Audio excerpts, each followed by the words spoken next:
नवजातों में शारीरिक तापमान मुख्यतः नियमित होता है। भूरे वसीय ऊतक द्वारा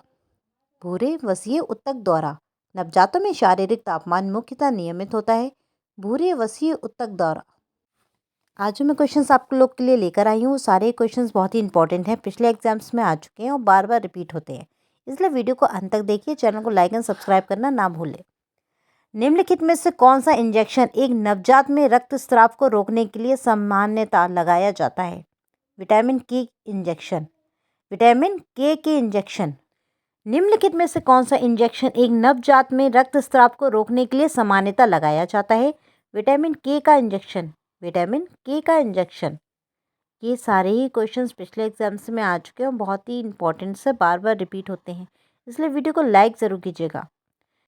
अत्यधिक कम जनभार शिशु का जनभार होता है 1000 ग्राम से भी कम। अत्यधिक कम जनभार शिशु का जनभार होता है 1000 ग्राम से कम। विकास का चलन जो कि सिर से पैर की ओर अनुकरण करता है। सेफ्लोकॉडल। विकास का चलन जो कि सिर से पैर तक की अनुकरण करता है। सेफ्लोकॉडल। प्लीज़ वीडियो को लाइक ज़रूर कीजिएगा, लाइक का बटन ज़रूर दबाएं। 1 से 2 वर्ष के बच्चे की पल्स रेट की सामान्य रेंज क्या होती है? 80 से 130 मिनट। 1 से 2 वर्ष के बच्चे की पल्स रेट की सामान्य रेंज क्या होती है? 80 से 130 पर मिनट। निम्नलिखित में से कौन सा बैग, वॉल्व, मास्क वेंटिलेशन के लिए संकेत हैं? हृदय दर 100 बीट से कम हो एवं शिशु सांस नहीं ले रहा हो। निम्नलिखित में से कौन सा बैग, वॉल्व, मास्क वेंटिलेशन के लिए संकेत है? हृदय दर 100 बीट से कम हो एवं शिशु सांस नहीं ले पा रहा हो।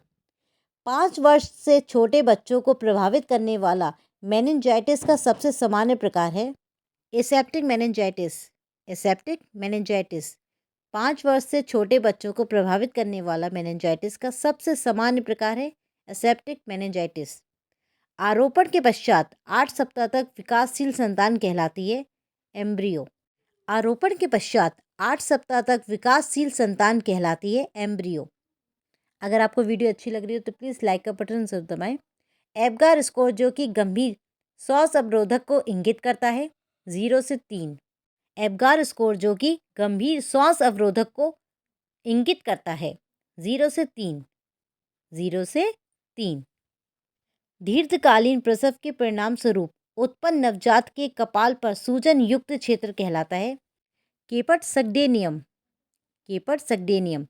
दीर्घकालीन प्रसव के परिणाम स्वरूप उत्पन्न नवजात के कपाल पर सूजन युक्त क्षेत्र कहलाता है कैपर्ट सगडेनियम। भ्रूण काल में लाल रक्त कोशिकाएं आरबीसी संश्लेषित होती हैं याक सेक में। भ्रूण काल में लाल रक्त कोशिकाएं संश्लेषित होती हैं याक सेक में। ये सारे क्वेश्चंस पिछले एग्जाम्स में आ चुके हैं और बार बार रिपीट होते हैं, और मैं आपको बार बार रिपीट करके इसलिए बताती हूँ ताकि आपको सारे क्वेश्चंस याद हो जाए। निम्नलिखित में से कौन सी दुर्घटना टोडलरों में होने वाली दुर्घटनाओं का सर्वसामान्य प्रकार है? बर्न्स। निम्नलिखित में से कौन सी दुर्घटना टोडलरों में होने वाली दुर्घटना का सर्वसामान्य प्रकार है? बर्न यानी जलना। एपिग्लॉटिस एवं लैरिंक्स की सूजन के परिणाम स्वरूप उत्पन्न ऊपरी श्वसन मार्ग की बीमारी मोटे तौर पर कहलाती है क्रूप। एपिग्लॉटिस एवं लैरिंक्स की सूजन के परिणाम स्वरूप उत्पन्न ऊपरी श्वसन मार्ग की बीमारी मोटे तौर पर कहलाती है क्रूप। निम्नलिखित में से कौन सा संक्रमण एक वायुजनित वायरल संक्रमण है? निम्नलिखित में से कौन सा इन्फेक्शन एक वायुजनित वायरल इन्फेक्शन है? इन्फ्लुएंजा। निम्नलिखित में से कौन सा संक्रमण एक वायुजनित वायरल इन्फेक्शन है? इन्फ्लुएंजा। शिशुओं में इंट्रामस्कुलर इंजेक्शन के लिए सर्वप्रधान स्थल निम्नलिखित में से कौन सा है? वास्टस लैटरेलिस पेशी। अगर आपको वीडियो अच्छी लग रही हो तो प्लीज़ लाइक का बटन ज़रूर दबाएं। MMR वैक्सीन देने का मार्ग क्या है? सबकुटेनियस। MMR वैक्सीन देने का मार्ग क्या है? सबकुटेनियस। MMR वैक्सीन देने का मार्ग क्या है? सबकुटेनियस। ये सारे क्वेश्चंस मैं बार बार रिपीट करके इसलिए बताती हूँ ताकि ये सारे क्वेश्चंस आपके दिमाग में बैठ जाए।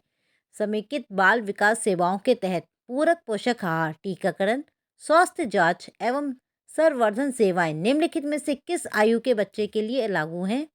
3 से 6 वर्ष के लिए।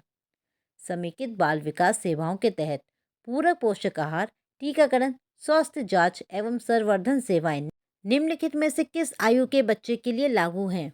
3 से 6 वर्ष। 3 से 6 वर्ष। ये सारे ही क्वेश्चंस बहुत इंपॉर्टेंट हैं, बार बार एग्जाम्स में रिपीट होते हैं, बहुत सारे एग्जाम्स में रिपीट हो चुके हैं। निम्नलिखित में से कौन सा एक 6 वर्षीय बच्चे के लिए हाई ब्लड प्रेशर है? 120/80 mmHg। निम्नलिखित में से कौन सा एक 6 वर्षीय बच्चे के लिए उच्च रक्तदाब है? 120/80 mmHg। किस आयु पर एक बच्चा सामान्य रूप से सामाजिक मुस्कान उपलब्धि स्तंभ अर्जित कर लेता है? 8 सप्ताह पर। किस आयु पर एक बच्चा सामान्य रूप से सामाजिक मुस्कान उपलब्धि स्तंभ अर्जित कर लेता है? 8 सप्ताह पर। 12 माह पर एक सामान्य बच्चे की अपेक्षित ऊंचाई होती है 75 सेंटीमीटर। 12 माह पर एक सामान्य बच्चे की अपेक्षित ऊंचाई होती है 75 सेंटीमीटर। खेल का एक प्रकार जो कि शिशु में देखा जा सकता है, अनऑक्यूपाइड प्ले। खेल का एक प्रकार जो कि शिशु में देखा जा सकता है, अनऑक्यूपाइड प्ले। एक नवजात के कपाल पर एक सिबेरिक क्रस्टिंग कहलाती है क्रेडल क्रेप। एक नवजात की कपाल पर एक सिबेरिक क्रस्टिंग कहलाती है क्रेडल केप। अगर आपको वीडियो अच्छी लग रही हो तो प्लीज़ लाइक का बटन ज़रूर दबाएं, लाइक ज़रूर कीजिएगा वीडियो को। निम्नलिखित में जोखिम वाले शिशु की पहचान कीजिए। लो बर्थ वेट, कम जन्म भार शिशु। कम जन्म भार शिशु। निम्नलिखित में जोखिम वाले शिशु की पहचान कीजिए। कम जन्म भार शिशु। शिशु में एक फीडिंग समस्या है, रिगुग्रिटेशन। शिशु में एक फीडिंग समस्या है, रिगुग्रिटेशन। रिगुग्रिटेशन का मतलब होता है पेट में जो सामग्री होती है वो मुंह के द्वारा बाहर निकालना। नवजात शिशु में प्राथमिक एपनिया कितने सेकंड तक रहता है? 20 सेकंड। नवजात शिशु में प्राथमिक एपनिया कितने सेकंड तक रहता है? 20 सेकंड। नवजात शिशु में प्राथमिक एपनिया कितने सेकंड तक रहता है? 20 सेकंड। ब्रेन ट्यूमर का बचपन का सबसे सामान्य रूप कौन सा है? मेडुलोब्लास्टोमा।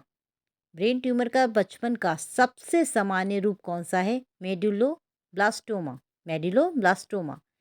अजनबी के प्रति चिंता, स्ट्रेंजर एंजाइटी किस आयु पर विकसित होती है? जन्म के पश्चात 8 महीने पर। अजनबी के प्रति चिंता, स्ट्रेंजर एंजाइटी किस आयु पर विकसित होती है? जन्म के पश्चात 8 महीने पर।